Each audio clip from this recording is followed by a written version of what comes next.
Los Padres Estates. If you go through all the way, then you go into the canyon there. And I'm not sure what the name of the canyon is, but it goes into there. And I wanted to take my sister in there, but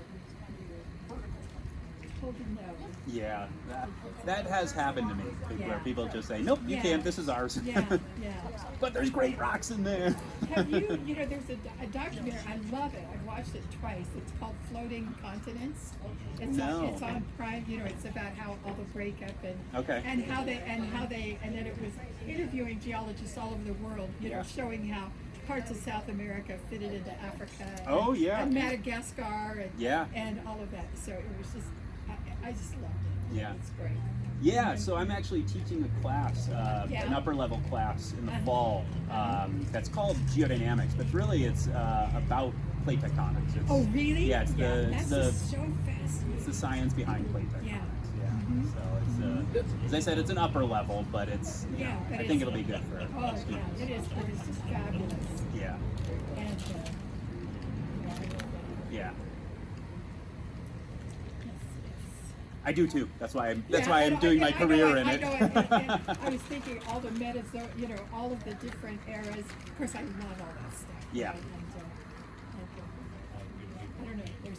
There's a company called the Unemployed Philosophers Guild, and they make this wonderful cup that has all the different eras. You know, geological eras. Sure. Yeah. Yes. No, it's you know, whenever I talk to people about this, they kind of look at me and think, oh, this is, you know, who cares what he's doing? It's pretty esoteric and it's in the way I think about it, but it's pretty easy to connect, you know, plate tectonics, geodynamics with everything else. Well, and I think especially, you know, like when you think about California and how we're just sort of, we're not even part of continental United States. We're just we're just smashed up against there. Yeah. And we're actually slowly moving north. Yeah, everything in, I mean. At least I can't say we're not traveling. Yeah, right, slowly, very slowly. Yeah, it's very slowly. But it's fascinating. Yeah, it is. And the great thing about it is, unlike some of these other cutting edge fields, you know, you hear about quantum fields, you hear about you know, chemistry, you know, all these new fields that are fantastic. There's nothing wrong with them, but they've got the, you know, everybody puts them on a pedestal. They're, you know, only smart people can do that. We didn't know about plate tectonics until the 70s. It's the youngest of the modern paradigms. I think that is so fascinating because they couldn't figure so many things out until this whole thing with plate tectonics. Yeah. That was when I was there at various times. when they finally got that theory, you know, really verified. Yeah. And it just is fascinating. Yeah. And how, and then I was trying to think. I watched so many. I don't know if you've heard of the Learning Company. And stuff. Oh, yeah. Yeah, okay. Well, they have a lot of really interesting lectures Okay. on geology and the eras and stuff. But also there's some good, but just the way, all the, you know, it's just fascinating the way that the life forms and animals from different continents. Yeah. You know, yeah, and how they, Yeah. I love it. I've done a lot of work in New Zealand on some various things, and there's a really interesting story there because New Zealand has basically collided, split apart, and collided again. Right on. Yeah. They are like right on. Yeah. One of those. It's like the San Andreas Fault. You can go and touch they it. are right on it. Yeah. And but yet Australia is said to be one of the most stable, the most stable places in the world. Oh, no, New Zealand is fairly close to Australia, but it's like right on, you know, where they meet, and it's just amazing. But getting to your point about biology, there's a really interesting story about divergent evolution in New Zealand because of how it rifted apart previously. And you can see these creatures that used to live in the same place, they sort of evolved together, but when it split, the two populations evolved separately. They came back together and they were incompatible. So it was like only a few million years that it split and came back together. But it's there was a series, I think it was it came out of Australia, but it really focused on Antarctica and New Zealand and Tasmania and Australia and the whole southern thing. It was absolutely fascinating how the Caribbean, how that whole archipelago, comes up there. Anyway, it's just mind-blowing. It is great, yeah. Oh, it is. So you have any kids yet? I have one daughter. She's almost 2. Oh, isn't that fun? She is a lot of fun. Yeah, it's a lot of work, especially as I said, since we've been working remotely. Yeah. So my wife and I both have been working full time. She's also in the doctoral program at CSUB, so we're pretty darn busy with all of that, but we're making it work. What's her field of study? She is in education, so she's done she's in special education. But she's also kind of more interested in the leadership parts of it. How do we get more teachers? How do we get teachers to stay? I mean, the easy answer is money, but there's other things too, Money's one of the first. Yeah. Oh, huge deficiency. Yeah. When Ryan was born, there was 8 Down syndrome kids born at the same time as we had. Okay. Wow. They didn't know what to do. Yeah. So I says, we'll help you figure it out. Right. So as moms, we all came in. We had 4 normal kids, 4 Down syndrome kids. We put them together. Yeah. Yeah, one of the things that she's doing her dissertation on, and she's really been passionate about even before this, is how do you get buy-in from the general education teachers? Because education is not just it's not a special educator's job to do all the work.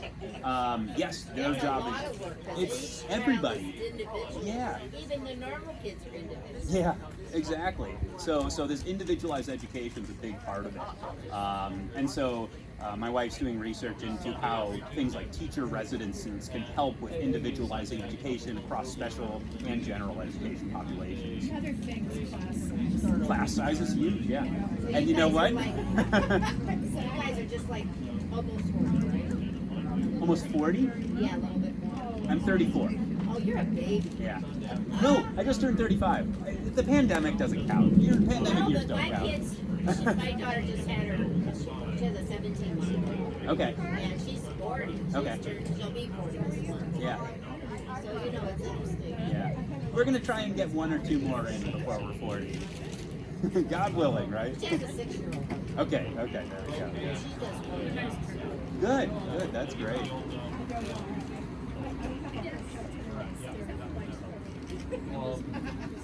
I can't turn around that far enough. Sure about the swimmers. Years off wage.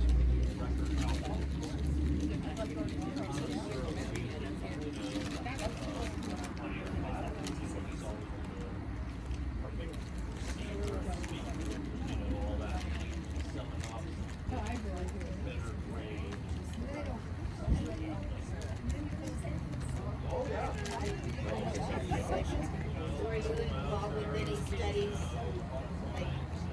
Like on a boat right now? No, I don't really do field work. I'm all computational. So I work in a windowless office, in a windowless lab, and I have a very powerful computer, and I stare at a screen all day. But I love it. Doesn't it actually our eyes? Oh, it's terrible for my eyes, but I still love it.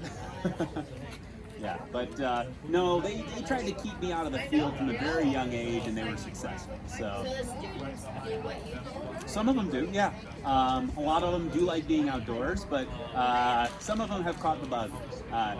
It turns out solving problems quantitatively, computationally, can be really addictive. And if you are a problem solver, that is a really good direction to go. Plus, it opens up a lot of avenues for them outside of geology proper, because you can use a computer. There's a lot of options for you professionally.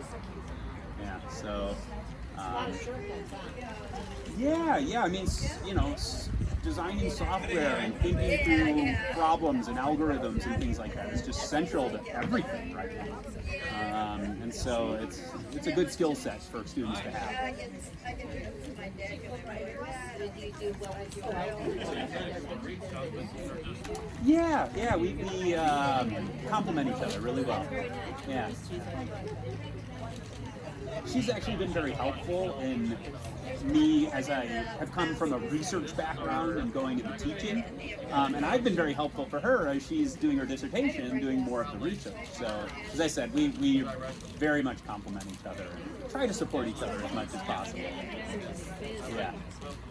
I'm proud of her. It's quite an achievement to be a mother, a full-time, professional, and get a doctorate, I just make it like a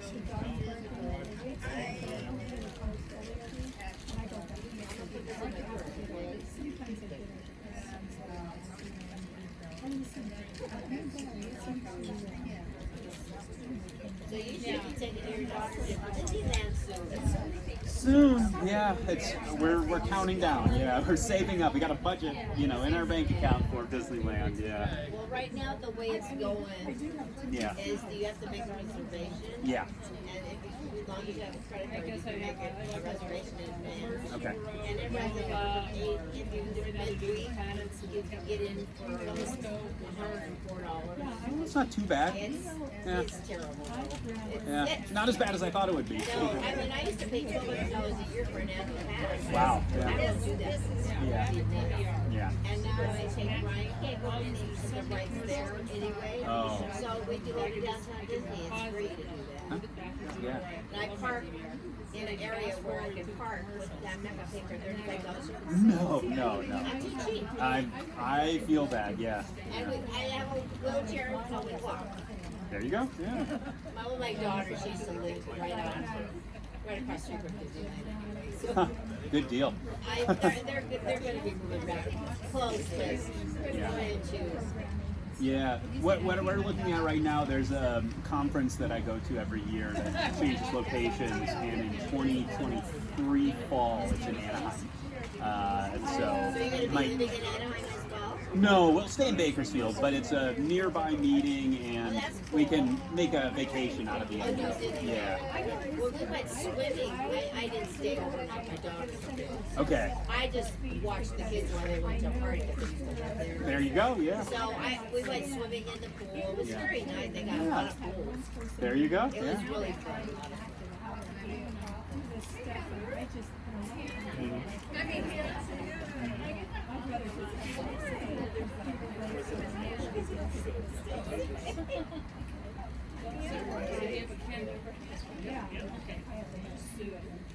And that goes through the internet.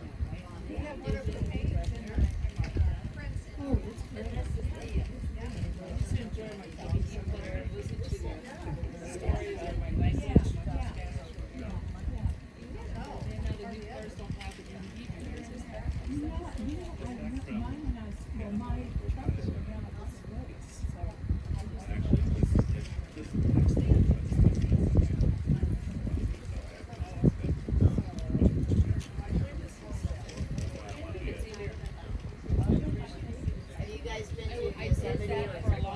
I have been to Yosemite and I have been to Sequoia, but that was actually years ago. We haven't really done much since we moved here in that direction. I was in Yosemite the day before the fire. Really? Yeah. Wow. And I saw a lot of destruction then from previous fires. Yeah. But I can't believe that here we leave and my daughter slept the next morning. Yeah. And I said, you guys didn't start. No, it's yeah, these are getting out of control. And then all that smoke comes into the valley, and so. It's terrible. We used to go even during the winter. They have ice skating rink in the winter. Okay, yeah. They put him in a wheelchair. Here I'm skating around the ring. You know what? If it works, it works. I didn't break my neck because I'm holding on. Yeah. I do diversity. I just, whatever I switch it around. I don't like those news. Listen to what I need to.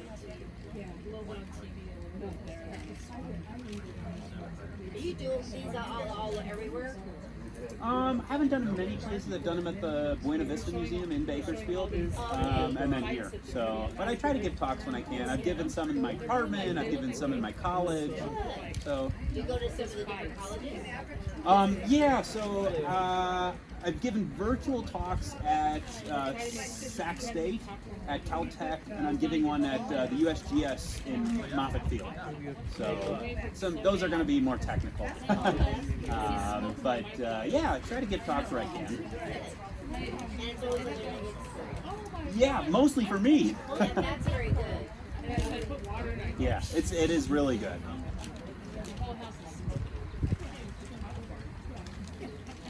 I'll be right back.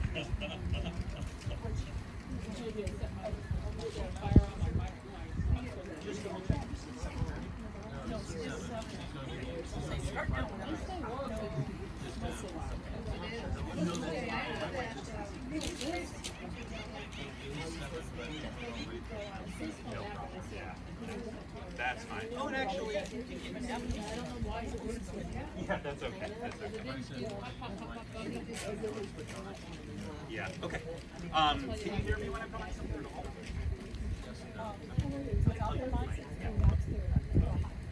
I mean, but I'll use the mic. That's no problem. If the breeze picks up, I want you to be able to hear me. Yeah, racing down the mountain. She's on the other side.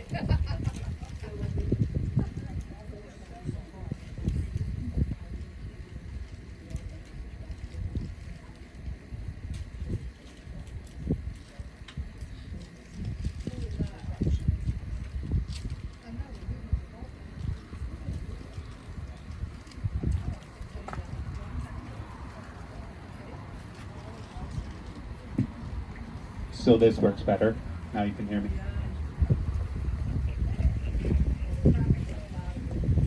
I haven't used a microphone in any of my talks, so if I get too loud, if I, get the feedback, I apologize.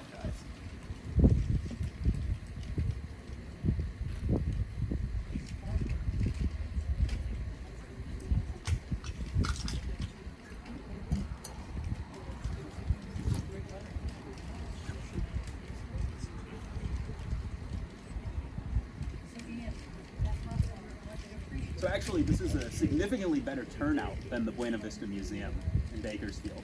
So, you might think, okay, well, think of the relative populations. Now that one was a Zoom talk, so that might be just people didn't want to, log into something else at 7 o'clock at night to hear about, science. But no, this is great to see so many people.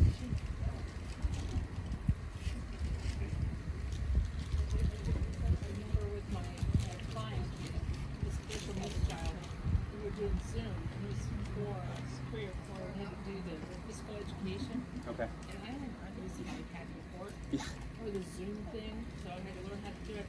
And then every time she says, okay, we're going to have them jump, we're going to have them try to go over this. And they gave us the materials. Really? Okay. Yeah, I did put it to each child, even if they don't really walk, just one walk. And I had to set it up a certain way to show them what his abilities were, in a sense. And I said, so I changed the iPad. Can you see from here? Can you see from here? I said, what do you want to see? His arms or his feet? Yeah. I'm going to put it down here. I said, don't worry about my feet. Yeah. Can you put them over here? And I said, okay. Can you see? Perfect. Now can you put it on the couch and angle it this way? Sure. Well, it was a constant battle for me to just get people to turn on their cameras. Why? I mean, you're in a class. If you were in an in-person class, I would expect you to have your camera on, paying attention. But literally, I'd have a class of 50 people, and one would have their camera on. They'd turn it off halfway through the class. I mean, what are people doing? No wonder they're not getting good grades. There's no accountability. Because believe me, when the cameras are on, or you're in person, it's very clear when people aren't paying attention, right? They're looking at their phone, they're whistling, they're, whatever. But it's also it's so expensive to pay for college and then not show up to class. You might as well go to class. You're paying thousands of dollars for it, right? What do I know? I'm just a doctor. They don't get reimbursement. No, yes, they did. So it wasn't their full.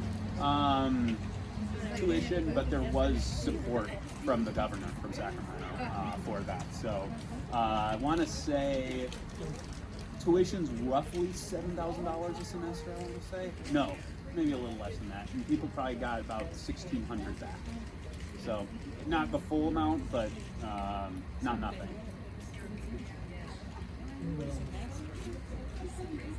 No, it's, I want to, yeah.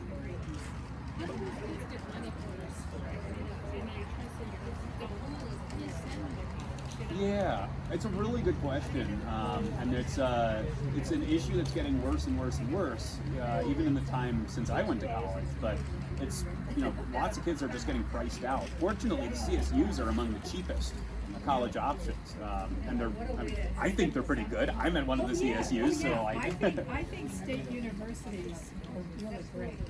But they're not all cheap, right? The UCs aren't cheap. I did my PhD at Penn State. Penn State's not cheap. My brother-in-law graduated. Oh, really? Yeah. Years ago. Yeah. Yeah, that's interesting. But they're not cheap. Certainly if you're out of state. Oh yeah. And so, yeah, it's Well, a. I have they're still living at home. So Fullerton and Long Beach. Okay. And Irvine. Yeah.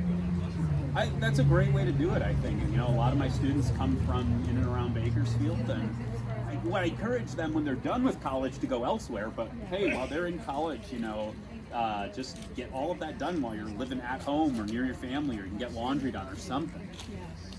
A couple of them work at Disneyland. Okay, yeah.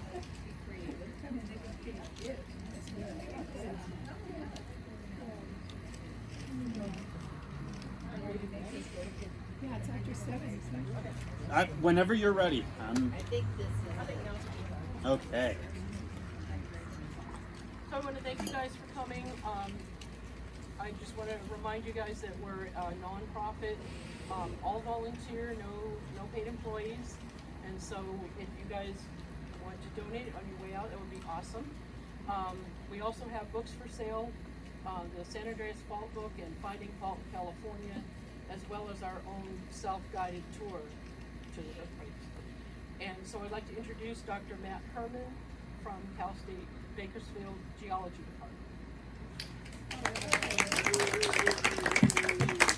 Thank you, everybody, for being here. It's a great turnout, a beautiful night. It's much cooler here than it was in Bakersfield.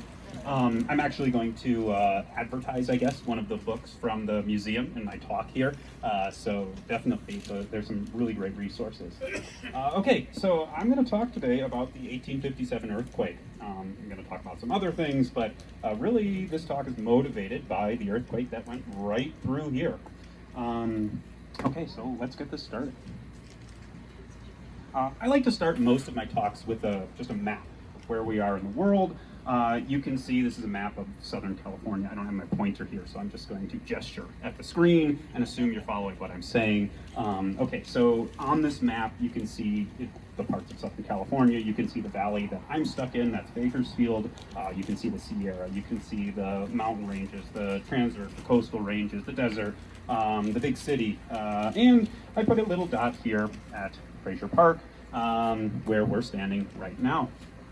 Okay, so I am going to add to this map now, and I'm going to add something that probably everybody here is at least somewhat familiar with, and that is the San Andreas Fault. Okay, the San Andreas Fault is this big red line, runs across the western part of the valley, down here between Bakersfield and LA, right through this little rectangle that is Fraser Park, and down kind of north of LA. So this fault is iconic. It's globally recognized for a couple of reasons. One is that it has big earthquakes on it. It has a lot of big earthquakes. Another reason is that geologically you can see it, right? It's a big scarp across the land in a lot of cases. Even from a satellite view, I didn't point it out in the image we saw before, but you can see it in the topography. It's just beautiful. You can put your finger right on the fault in a lot of places. And probably most importantly, San Andreas Fault was a subject of a horrible disaster movie with Dwayne "The Rock" Johnson. I do highly recommend that you all see this movie. It is a classic, terrible disaster movie.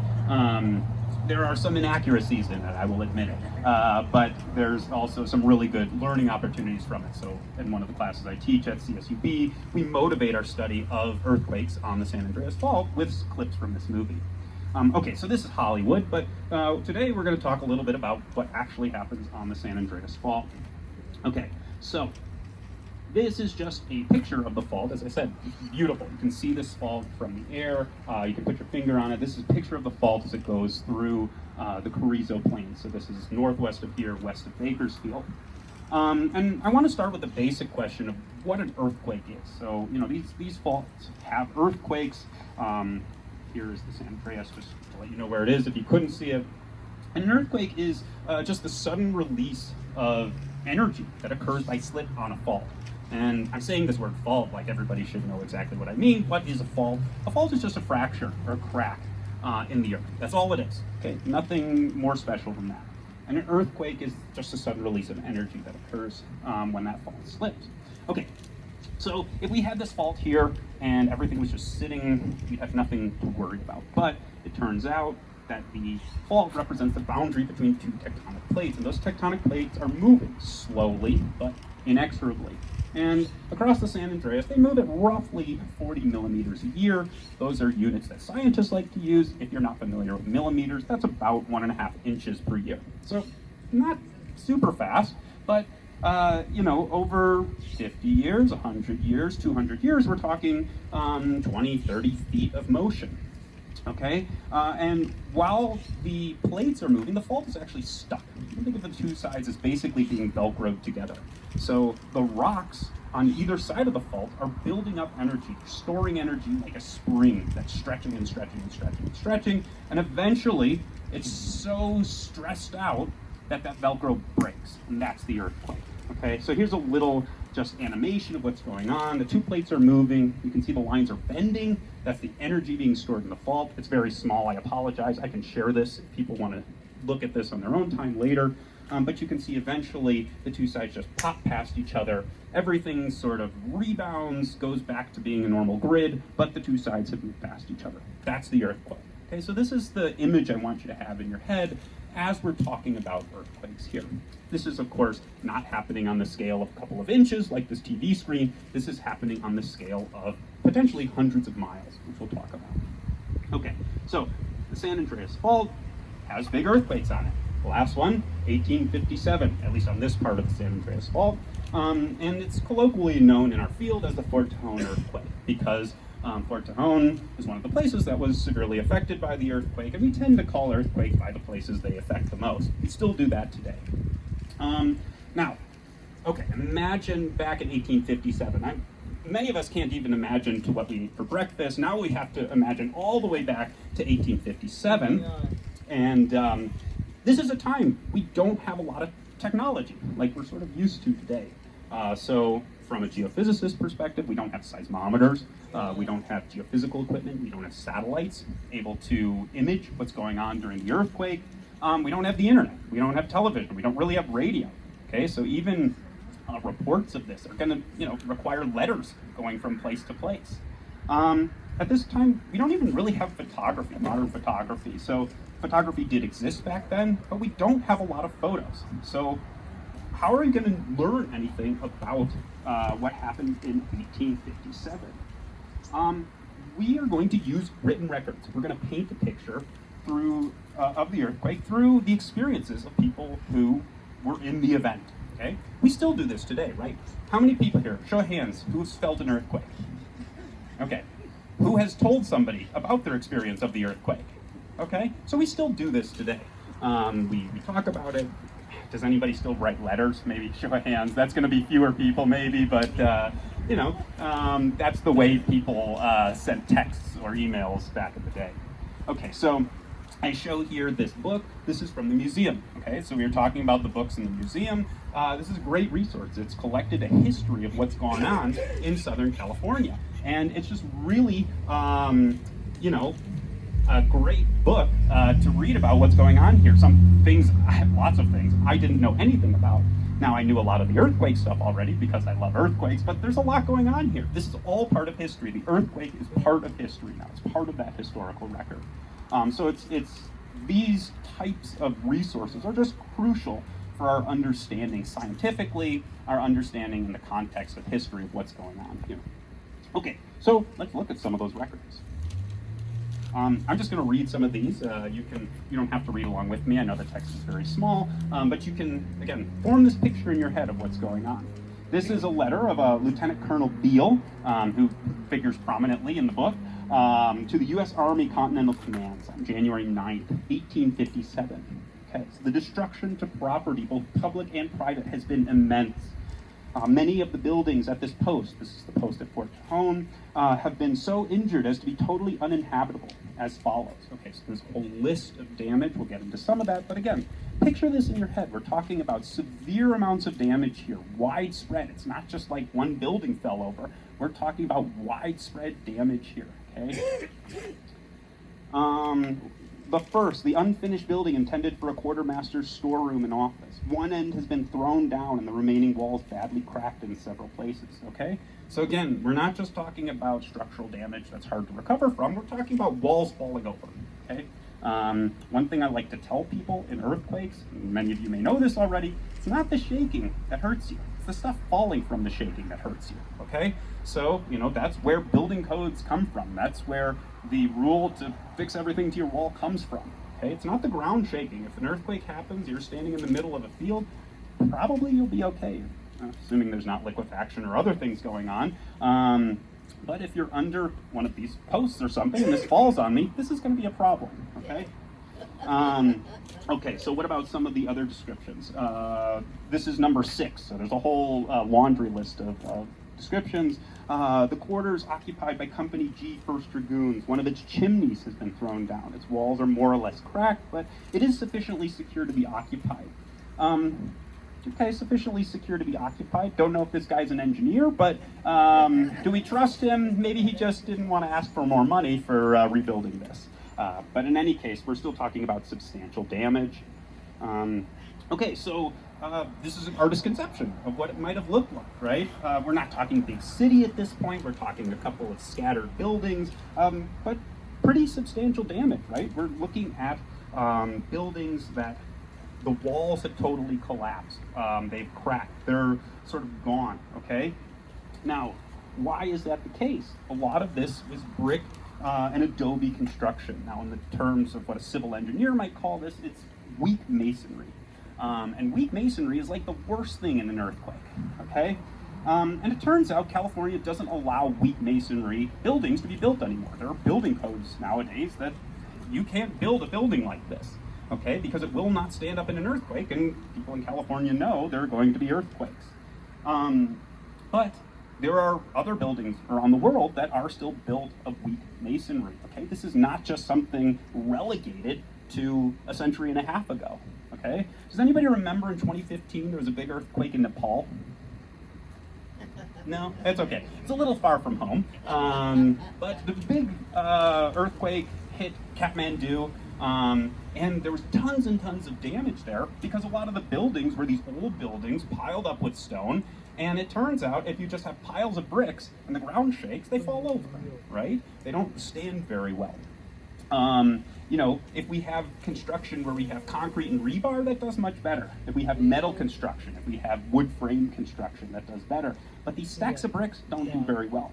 I'm going to take you next to a place where actually not where I live, but very close where I used to live before I came to Bakersfield. I'm going to take you to the Netherlands. And in the north of the Netherlands is a place called Groningen. And Groningen, we don't usually think about earthquakes in the Netherlands. We're like, okay, Netherlands, I usually think of flooding there. I think of cheese, think of riding bicycles, but I don't think about earthquakes. And indeed, most Dutch people didn't think much about earthquakes in the Netherlands until very recently. But if you go to the Netherlands, anybody ever been there? Lucky enough to go there? Okay.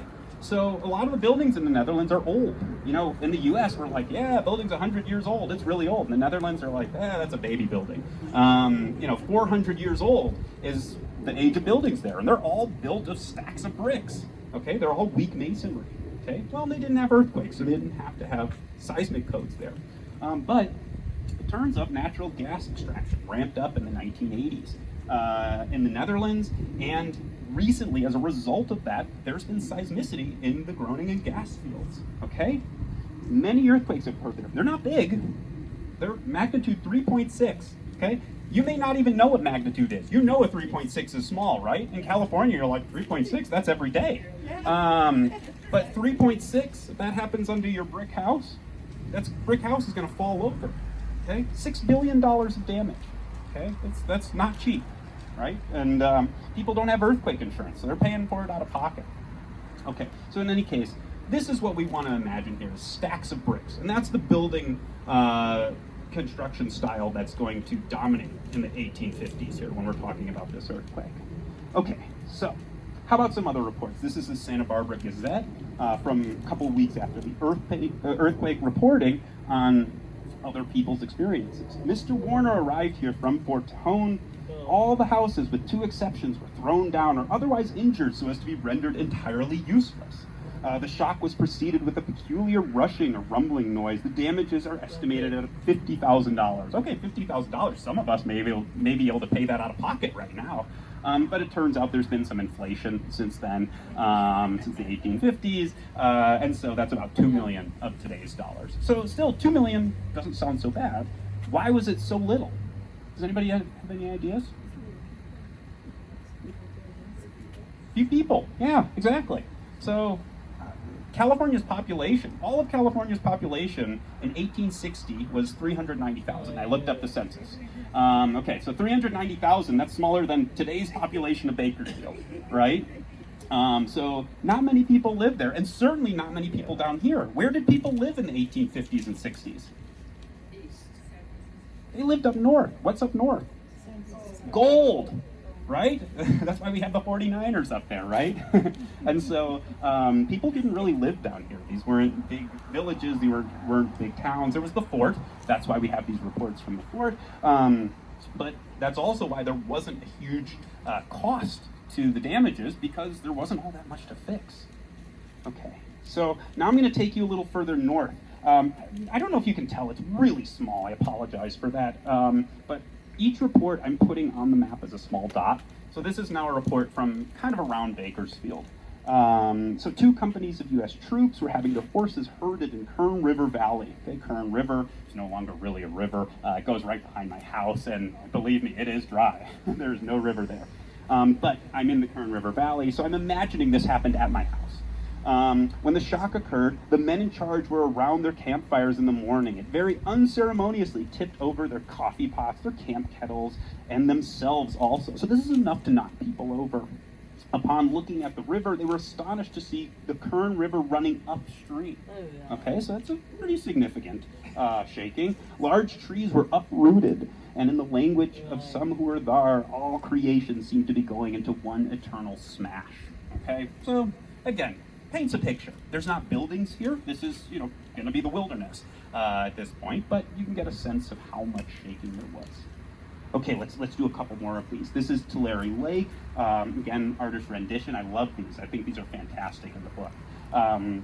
Just as I reached the lake, the ground seemed to be violently swayed from east to west. The water splashed up to my knees. The trees whipped about, and limbs fell on and all around me. I was affected by a fearful nausea. Of course, all this occupied but a few seconds, but it seemed a long time to me. So this is kind of that, when you're in the midst of an emergency or an event like this, your brain plays tricks on your perception of time, right?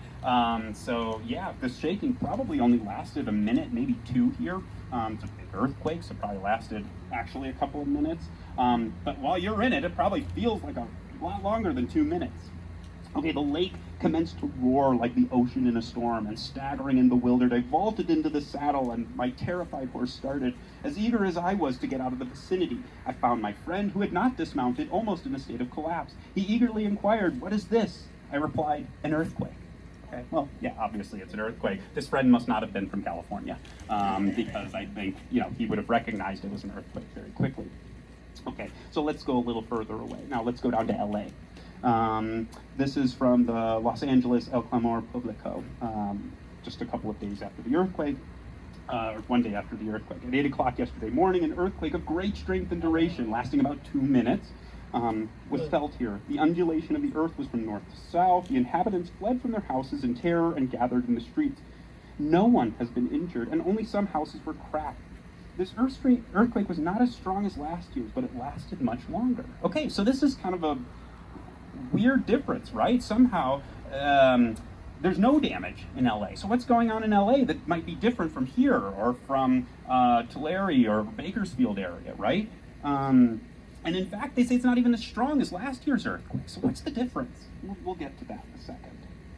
Okay, so this is kind of a picture of LA. Not many people lived in LA at this point. Again, we're talking pretty low population, so not like big city streets. This is from the Los Angeles Star. Several houses were slightly cracked. Again, we're not talking walls falling over anymore. But no material damage was sustained. Doors were slammed to and fro. Water was turned out of bowls and pitchers. And in the river, the water rushed violently to one bank and then back again, the motion being repeated several times. In some places, the earth is represented as having undulated as a field of wheat moved by the wind. It caused a general turnout, some rushing from their beds without stopping to dress. I mean, that's the takeaway, is that people didn't get dressed after this earthquake, not that there was massive devastation. So there wasn't massive devastation. Otherwise, that probably would have been the point people took. Okay, all of this is to say, we have record from all around the San Andreas Fault of what happened in the 1857 earthquake. And I've kind of color-coded these. I don't know if you can see that clearly, but in the middle it's sort of red. Along the sort of ends of the fault, it's kind of orange, and then further away it's sort of green and blue. We've got these reports. And I'm a scientist. I love history, but I'm a scientist. I want to use these to say something about the earthquake. And so I asked the question, or I didn't ask the question, but people have asked the question, can we use this information to say anything about how big the 1857 earthquake was? So any guesses? How big was this earthquake? Does anybody know? 7. 7.9, 7. Any other guesses? 8.2, okay. So, now, we don't really have a lot of time to get into the magnitude scale, but those, 7.9, 8.2 aren't too far apart. 7's a little lower, but that's okay. We're going to go with this and see what happens. Now, actually, before we get to magnitude, we have to think about this thing called shaking intensity. And what is shaking intensity? I think we often, certainly my students, conflate the idea of shaking intensity with the idea of magnitude. And it's not surprising because they are sort of related, but not directly. It turns out the intensity, the amount the ground shakes, the amount of damage it can cause to a building, is related to the magnitude, but it's also related to the distance from the earthquake, okay? So if a giant earthquake happens in Japan, do you feel the shaking from it here in California? Not much. You might get a tsunami. Yes, that's true. And we'll talk about that. But you're not going to feel the shaking very severely here, okay? But if a little earthquake happens right here, right now, it doesn't have to be very big. Are we going to feel it? Yeah, right? So it's not just magnitude. It's also about the distance that determines the intensity of shaking where we're standing. And so scientists have developed a scale for shaking intensity over many, many decades, okay? Probably back to Richter, in fact. So, I think most people know Richter. He's a California guy and also very famous in earthquake circles, but this goes back a long time. And so we're going to go a little bit through some of these intensity values. 1, 2, and 3. You'll notice these are in Roman numerals because this isn't actually a measured quantity. This is a translation of damage and effects of earthquakes and people's experiences of earthquakes to a numerical scale. So we put them in Roman numerals to kind of remind ourselves that this is not something an instrument measures. This is something that people describe, or we can look out and see what happened. But if it's 1, 2, and 3, it's kind of barely felt. We sort of don't worry about that. If you went all the way to Vegas, some people might have felt this earthquake in the morning when they were in the bed, if they're on like a 3rd floor or something. But otherwise, you weren't really going to feel this earthquake. Okay, that's enough of that. We can go to the next ones. Intensity 4. These are descriptions you can find at like the USGS. These are quantitative intensity descriptions. Dishes, windows, doors disturbed. It's a vibration like a heavy truck strike. So imagine a heavy truck hitting your house. I hope this has never happened to anybody, but if it did, you could probably imagine that. You could picture that. Creaking wooden frames, okay? So let me give you an example of what this sounds like. I've got a video from the July 5th Ridgecrest earthquake as it was experienced in Bakersfield. Okay, so this is a something like 100 miles-ish away from the earthquake. Let's see if I can get this to play. Earthquake is still going. Okay, so the earthquake is going. People have gone outside. If you can get outside, that's a great place to be because stuff won't fall on you. But don't try to get outside. If you're inside, get under something sturdy. But what you can see is swinging. You can see the chandelier swinging. Maybe if you're very keen-eyed, there's wine glasses. They were actually swinging too. It's pretty subtle. People can feel it, but it's pretty subtle. Okay, so you know, if you're sort of not paying attention, if you're outside, if you're driving, you're not going to feel this level of shaking. But if you're sitting down, if you're sleeping or something like that, you might sense it, okay? So let's go up the scale, 5. That's starting to be felt by everyone, not just people sitting down or sleeping. We're starting, you know, if you're sort of standing around, you're going to feel that. Dishes and windows might break, okay? Not just be shaken a little bit. Unstable objects might be overturned. Okay? This is why you screw your objects into the wall. Okay. Intensity 6. This is again felt by everyone. This is to the point where heavy furniture is moving. Okay. So again, how you put your stuff on the wall. Plaster is falling. We're starting to get damage. Now the level of damage does depend on construction, as we talked about. So at this intensity 6, we're going to start seeing damage to weak masonry buildings. Okay. So what does this look like? We're going to go to the 4th of July Ridgecrest earthquake from 2019. And this is in Ridgecrest. Okay, so this is intensity 6-ish shaking. Yeah, guys, we're at this Mediterranean grill in Ridgecrest. Okay, so this is going to be a video of shaking in a restaurant at about intensity 6. Got some pretty good video of what that shaking was like when it happened earlier this morning. And number 2 is because just within a couple of hours of this earthquake, they've already opened their doors. I don't think I can, but I'll narrate it as it goes. Right now it's just Nicole Comstock. Okay, but you can see the shaking here, and you can see, okay, there's the signs, there's the hanging stuff, but now we're looking at shelves, and there's some pretty substantial motion here. There's stuff falling off the walls, right? California's got codes, so a lot of this stuff is bolted down, or supposed to be, or attached to walls, but we're looking at pretty substantial shaking here, right? We're looking at if something is not tethered, it's probably going to fall over. And we're going to look in a second at another place, at a computer repair shop, and we're going to see that those shelves did fall over. Okay, so this is where you, again, don't want this stuff falling on you. And you can imagine if this is happening to a modern building, what it would have done to just a brick constructed building back in the 1850s. Okay, so we're talking about huge amounts of damage in this computer repair shop. Okay. So pretty substantial amounts of damage in Ridgecrest. We'll look at this a little more, some pictures of this later. Okay, at 7, we're getting to the point where it's difficult to stand. There's so much shaking that you can't even, stand anymore. Considerable damage in poorly built or badly designed structures. So now we're looking at those descriptions really from Fort Home. Chimneys broken, right? We remember, chimneys broken was one of the descriptions. At 8, frame houses moved on foundations, okay, branches broken, spring and well flows changed. Okay, so we're talking about substantial changes to the landscape, not even just damage to buildings. Okay, so was anybody around this area in the 1990s? Like 1994? Northridge earthquake? Yeah. Okay, so we're gonna look at some the effects of intensity 8 shaking now. So we're going to look at some pictures of really, really severe damage, okay? So the types of total collapse of buildings. We're not just talking about a wall falling over. We're talking about the building, basically disappearing. Okay, so this guy was sleeping in the bedroom when it happened and somehow came out basically unscathed. This guy is lucky, right? Because that building did not do very well in this.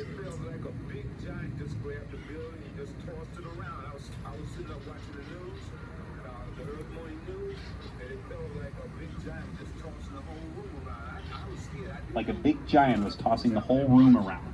Okay, so that's, actually pretty similar to some of the descriptions we have from the 1850s, right?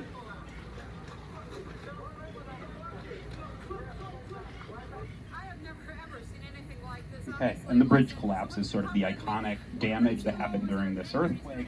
But so now we're seeing the effects of that shaking intensity being at the upper levels of this scale. Okay. So at 9, we're talking about general panic, right? We're not just talking about people, talking about an earthquake. We're talking about total destruction and, basically fight or flight completely for people. Weak buildings don't stand a chance. Okay, so that's the type we're talking about. Intensity 8 and intensity 9 here near Fraser Park. Okay. Okay, so we look at this and you can see I've color coded it, and I can actually draw some sort of colored areas around these various dots. These are not the only records we have. We have probably 40, 50, maybe 60 records of them. These have been collected over the years from different places. This is why we need historians in seismology, and we can sort of draw these areas of what experienced the most severe shaking, 8 and 9, what was more like 6 or 7, and what was lower degrees of shaking.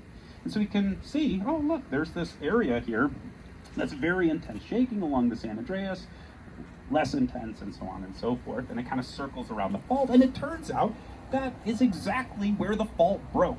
We know how earthquakes work, we know how they cause shaking, and this is exactly where the fault broke.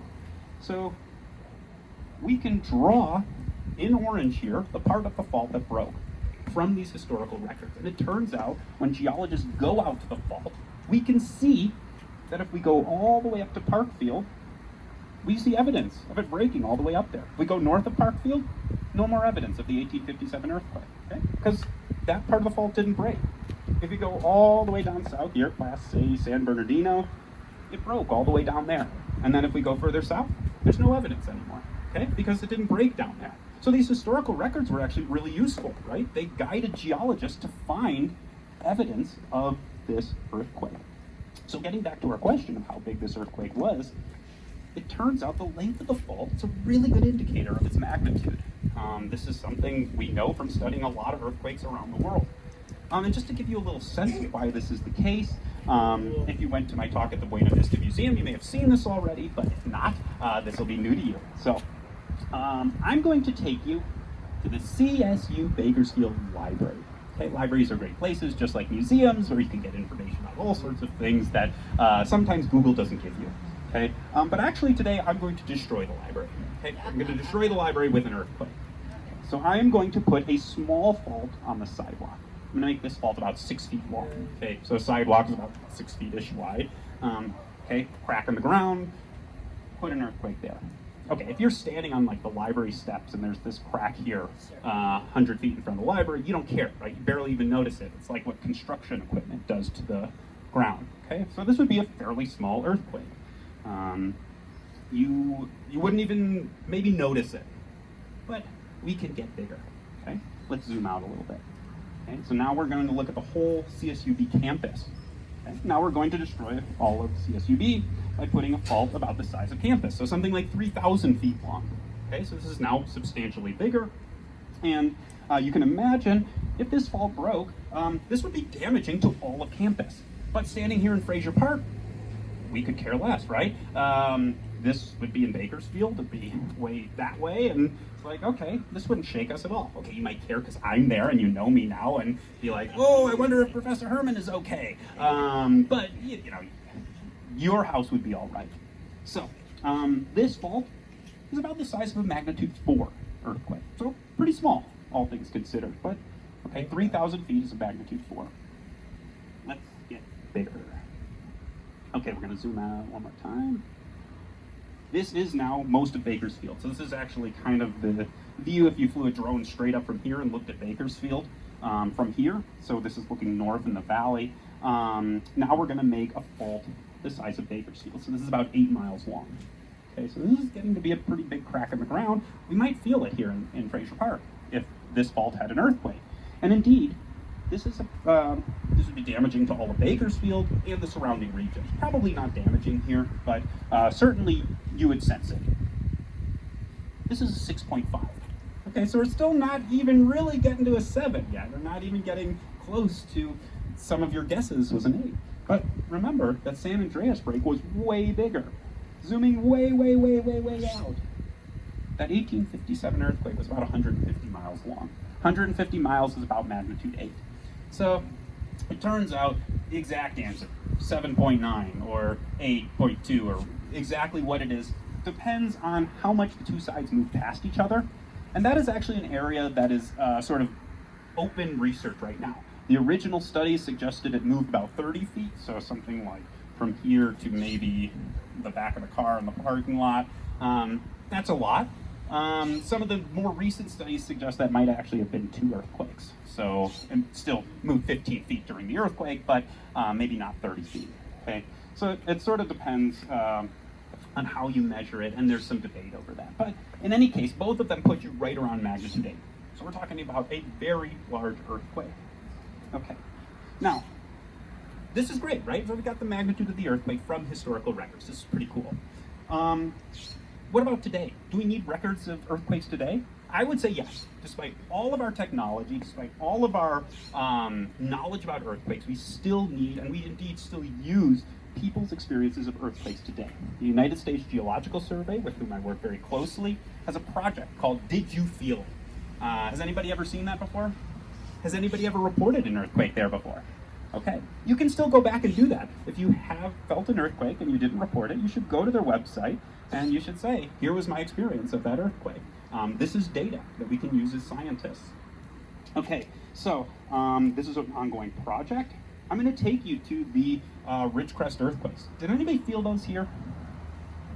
Okay. I mean, we're not like right in Ridgecrest, but we're close enough. You might have felt some shaking. And indeed, the 4th of July earthquake, did you feel it? It's a little hard to tell, but this map has a bunch of squares on it. The earthquake happened at the start. There's a bunch of squares on it. They all have different colors.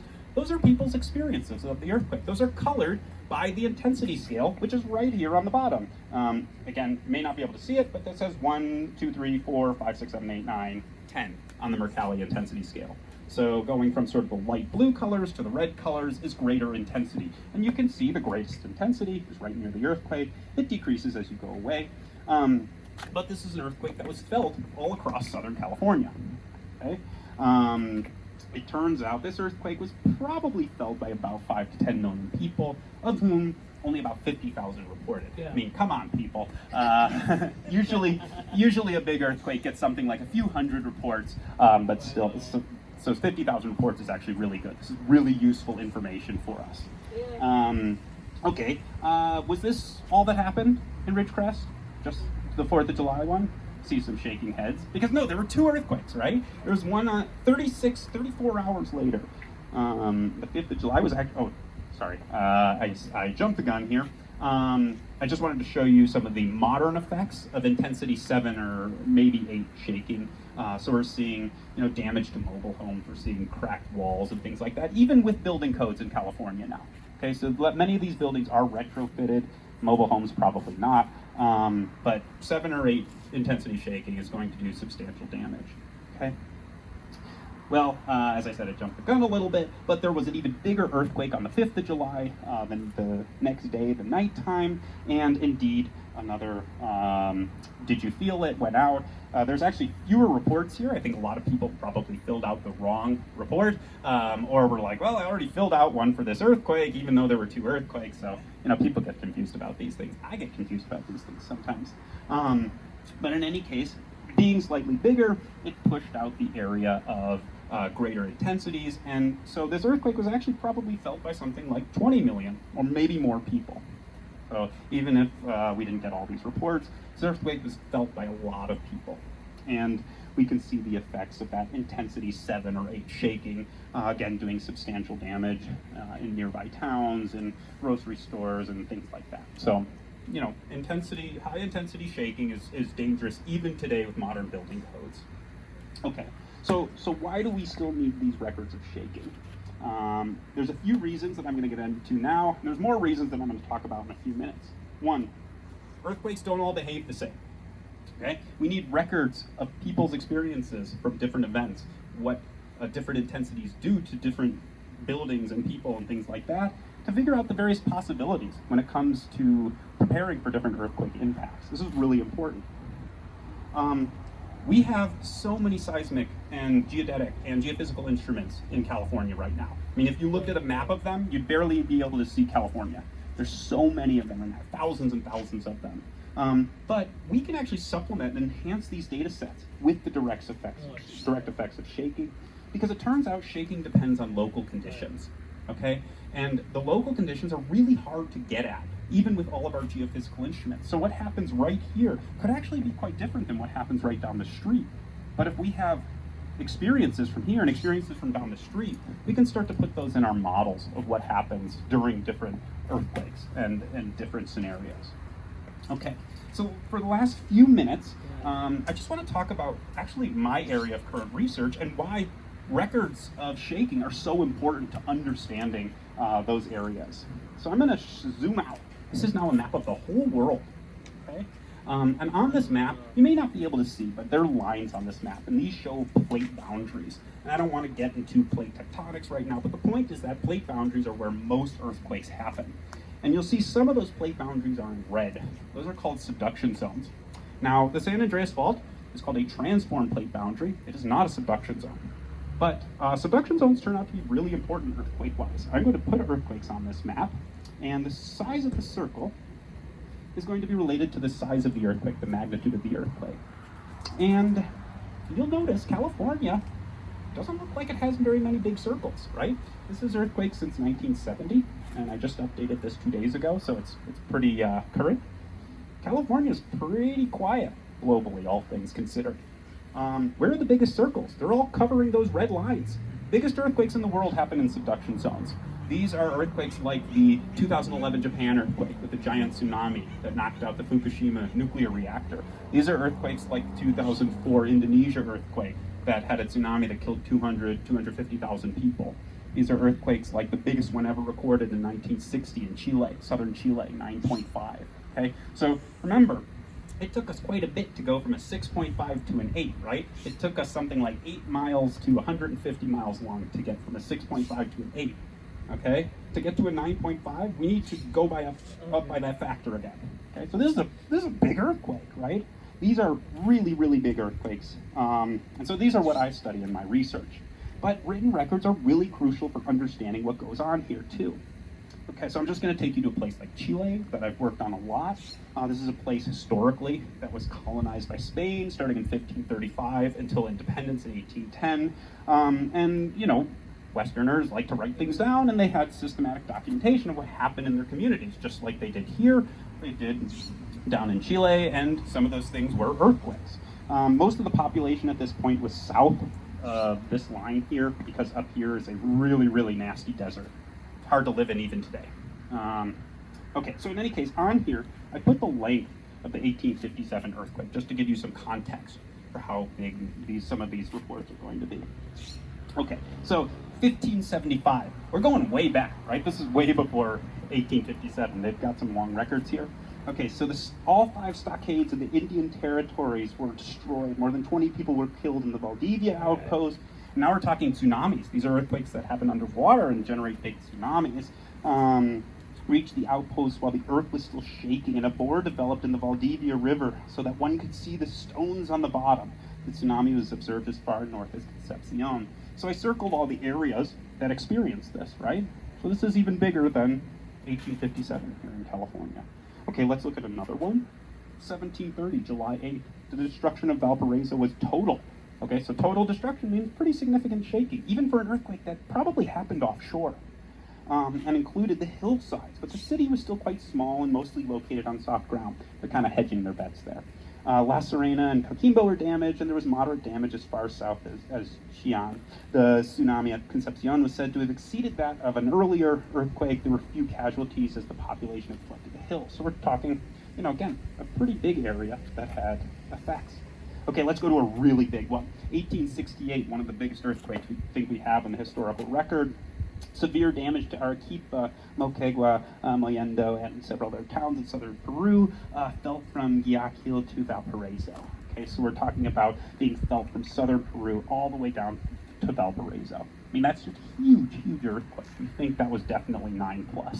Okay, so huge, huge events. And these records are telling us about how big they were at different times. And we've had recent earthquakes in all of these places. I have studied earthquakes in all 3 of these locations that weren't as big as these ones, but they tell us about what might happen in the future going forward. Let's take us a little closer to home to end this, the Pacific Northwest. Okay, so you might recognize here is Northern California, Oregon, Washington. Okay, so for a long time, scientists, seismologists like myself, just assumed that there was actually no earthquake hazard here, because the San Andreas Fault comes out kind of here at Cape Mendocino, and it just kind of ends. And maybe there's some plate boundary there, but we didn't really know much about it. There were no instrumentally observed earthquakes, and in fact, there were no written records really there of earthquakes. So we didn't even have the history we've been talking about. But it turns out there was an indigenous history, an oral history that had been passed down of earthquakes. So I'm not going to read all of this, but the point is there's a macaw legend, locals in Washington, and they passed down this tradition of a deluge or a flood, which occurred many years ago. And of course, this is a Westerner recounting the story, so they're like, is this the flood of Noah? Well, it doesn't seem to be the flood of Noah, it's something else. A very long time ago, the water of the Pacific flowed through what is now the swamp and the prairie, rose again without any wave or breakers till it submerged the Cape and in fact the whole country, excepting the tops of the mountains. Okay, this is a description of a tsunami. If you haven't seen a tsunami, heard much about tsunamis, this is a tsunami, okay? Okay, so at least we have a sense something might have happened here. But it turns out we can do even better with written records, but not from the Northwest. We're going to go across the Pacific Ocean. We're going to go to Japan. Okay? So in 1700, this town of Kuagasaki, 300 miles northeast of Tokyo, reported an orphan tsunami. So Japan has records going back millennia of earthquakes triggering tsunamis. They knew about this, even if they didn't know the science behind it. But this one came with no earthquake. This was just a tsunami that came in and killed a bunch of people. Okay? Fires broke out in 20 houses. 13 houses were reported to have been destroyed by the tsunami. Villagers were unable to move anything, let alone furniture or tools, because they didn't have any warning from the earthquake. This orphan tsunami came all the way from the Pacific Northwest, crossed the ocean, hit Japan, and caused a bunch of damage. Okay, because of this, because we know the physics of how tsunamis work, we actually know to about the hour that this earthquake happened. Again, this prompts geologists to go look at things, and we can see evidence for an earthquake in 1700 on January 27th. And it occurred along the entire stretch from Northern California all the way up to southwestern Canada. Broke the entire thing. You can see it because there's tsunami, there's ocean sands sitting in what is now peat bogs. We can see these ghost forests. If we go offshore, we can see underwater landslides across the entire stretch. We can look at critters living on the coast, and they change dramatically because the water depth changed. Everything points to a giant earthquake in 1700. So, I just want to end, last slide here, why we still need these records. So we have all these technological advances, that's great, right? But they only tell us details of earthquakes for the past century or so. Even in areas where big earthquakes are frequent, there's many decades to centuries between these large events. So for the San Andreas, it's something like 150 or 200 years between big earthquakes. Okay, so that pits us back before the instrumental record. So understanding the threat posed by earthquakes requires understanding earthquakes in the past. That's why we need history. That's why we need places like museums to keep these records so we can understand going forward what these earthquakes are going to do. Thank you very much. Sorry, I went a little over time. Happy to take your questions. But if you have additional questions, comments, or want to discuss anything with me, feel free to email me. Quick question. On magnitudes, explain the differences in the numbers. Yeah. Yeah. How's a 3 different than a 4? How much stronger is a 7 versus a 6? Yeah. So one way to think about it is in terms of energy. So a magnitude 4 releases about 30 times more energy than a 3. So every time you go up by 1 magnitude unit, you multiply by 30. So a magnitude 9 is 1,000 times more energy than a magnitude 7. Yeah, so it's much bigger. And yeah, so when we're talking 9, we're talking like breaking something like 500 to 1,000 miles of a plate boundary, and you really can't even make a 9 on the San Andreas. I have my students do this as an activity, and you can't even put a 9 on the San Andreas. It has to be one of these subduction zones. San Andreas, you could get, on the southern San Andreas, you can get probably an 8.3 or an 8.4 if the whole thing broke. But pretty much 1857 was almost the limit. Good question. Yeah, I don't know who was first. Go ahead. So you're talking about when the plate breaks. So we're not talking about just 2 plates going back, it's several plates going back. Yeah, it is 2 plates. So remember, a fault is just a fracture, is the boundary between those plates. And actually, there are faults that are not the boundaries between plates. Don't want to get into that. But usually, for the San Andreas, we're talking about the boundary between 2 plates. So when one of the plates breaks, there's no more plate there anymore? Yeah, so it's just the boundary. It's just the edge between 2 plates. You can think of each plate as being like a block. If you put 2 blocks together, where they meet would be the plate boundary. So they're kind of stuck together like there was Velcro on those blocks. I mean, are we talking about a long plate or short plates? We have long ones, we have short ones. The San Andreas represents the boundary between the Pacific plate and I'm just going to call it North America. And that boundary is something like 600 miles long or so. But there are longer ones. So for example, the subduction zone in Chile is thousands of miles long. So when that plate breaks, that means it's not going to break in that area anymore? No, it means it's going to get stuck again, and after a few hundred years, it's going to break again. So this is just going to keep going on and on. Yeah, good question. I had a question. This really doesn't have anything to do with a lot of what you're talking about. That's okay. There is an area up near San Pedro, up near Long Beach. Okay. But it's San Pedro. Are you aware of that? I know where Long Beach is. Well, San Pedro goes off, and there's a whole point area where that area is shifting constantly all the time. Where it's just so much that they literally have their water, plumbing has to be moved all the time because it can't be underground because of all the movement and constantly. Yeah, so there are some really interesting situations in California. There's actually some places where the San Andreas is not stuck. And then there's some other faults that are like this. And we call these faults creeping because they, in fact, don't get stuck, they creep. 2 sides just gradually move past each other. They don't store energy. There's an area. Yeah, just north of Parkfield. Right. And yeah, so this happens. There's faults that have many smaller quakes on them, micro seismicity, tremors we might call them. And so yeah, there's a lot of details that happen that I didn't have a chance to talk about. But yeah, there's some very interesting things going on for sure. So this is regarding the predictability. So I know in Kern Valley there's a lot of sensors that are buried underground. And when you're studying earthquakes, do you also have access to that kind of data, or is that belong to the big earthquake that I can't remember the name? Yeah, that's a great question. So let me just answer your question about predictability to start with. No, we cannot predict earthquakes. It is the holy grail of seismology, but no. Right now, as far as we know, earthquakes are not predictable by any measurement we can make. But as far as data access, which is really crucial for understanding earthquakes, most publicly funded observations are available. They go to a central repository that we can access via the internet.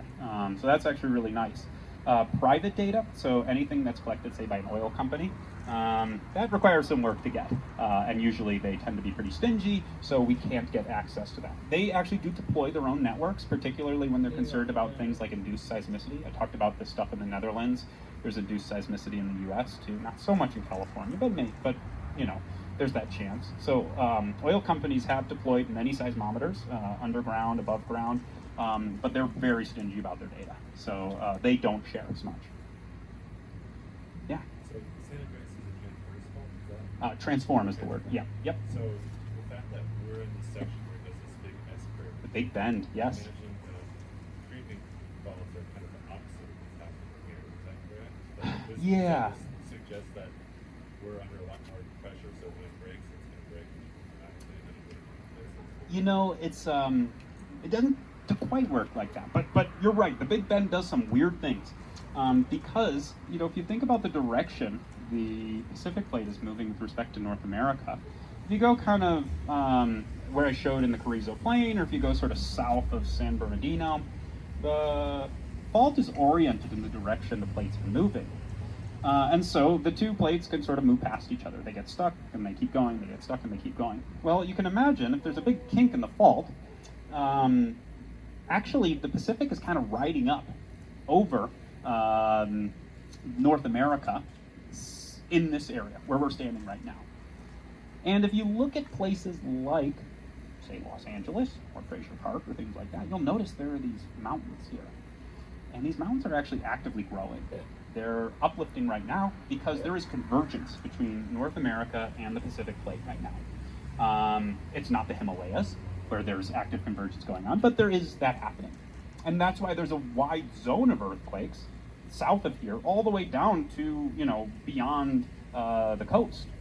And those earthquakes have a different style than what we usually see on the San Andreas. We call them thrust faults, where one side is moving up over the other, versus the San Andreas we call a strike-slip fault, which is a technical term that just means the two sides move horizontally. So we do see that change as we go through the Big Bend here. Now, why some faults might creep versus some faults might have earthquakes is a little bit of a different issue. It's not just geometrically controlled, it's probably controlled by what's in the fault, what kind of rocks. But we don't have a great handle on that right now. There's some really good ideas about it there, but it's actually really hard to see what's down in the earth at 4 or 5 miles deep where earthquakes start to happen. We've tried to drill faults. It's just technically very difficult. So there's a lot of hypotheses out there, but we just don't have the observations yet. Yes, I was just wondering, we are in the San Andreas and this canyon, Yeah. the fault zone.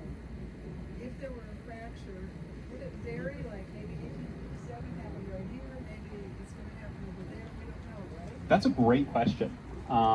And I would say I don't have a great answer for you. It appears that the part of the fault that ruptured in 1857 has ruptured the same area more than once. So it seems like there is a part of the fault that consistently moves.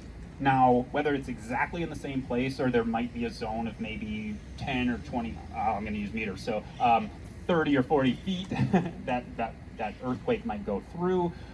Oftentimes when we go back past the last earthquake, these things kind of get smeared out by erosion over time. So we can say it's kind of in this area. If you're at satellite view, it's pretty sharp, but when you get right down to it, it's hard to put a finger on it. So probably, I would say at least for the last few earthquakes, it probably was about the same place that it broke.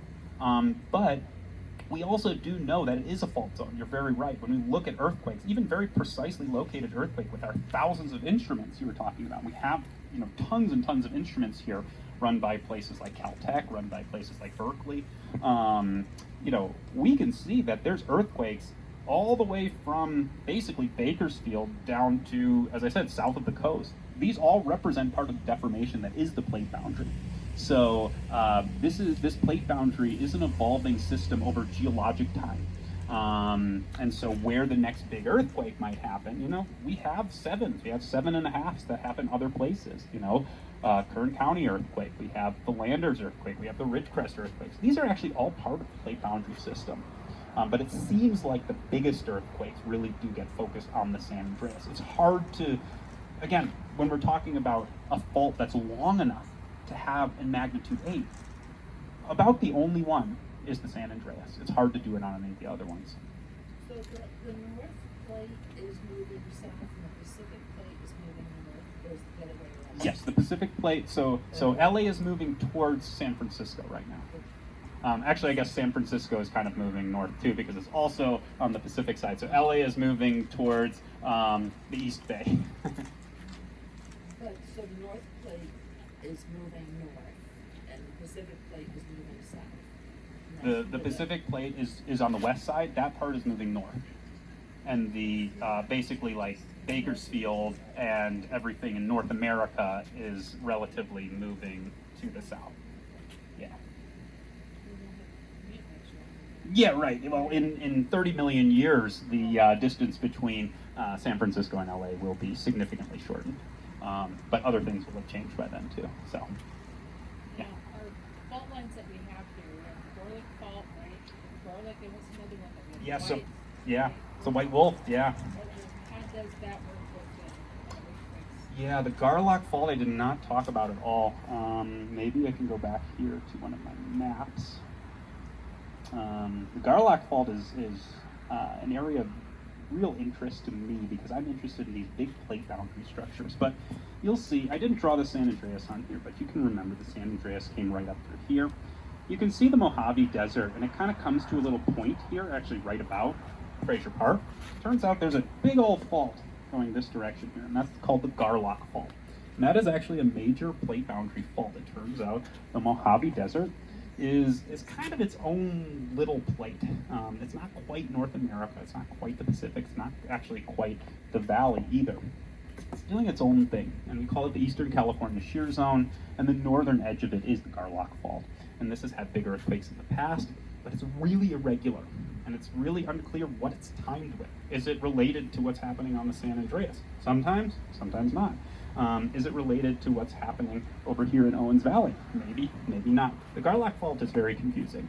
Why the Garlock Fault is there, I'm happy to get into, but probably is beyond the scope of the answer to your question. But all of these faults are pieces of the plate boundary between the Pacific and North American plates.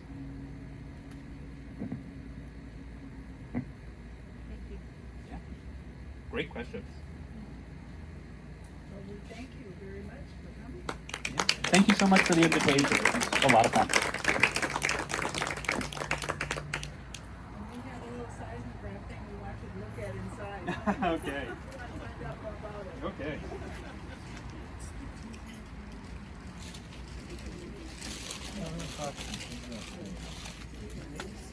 Yeah.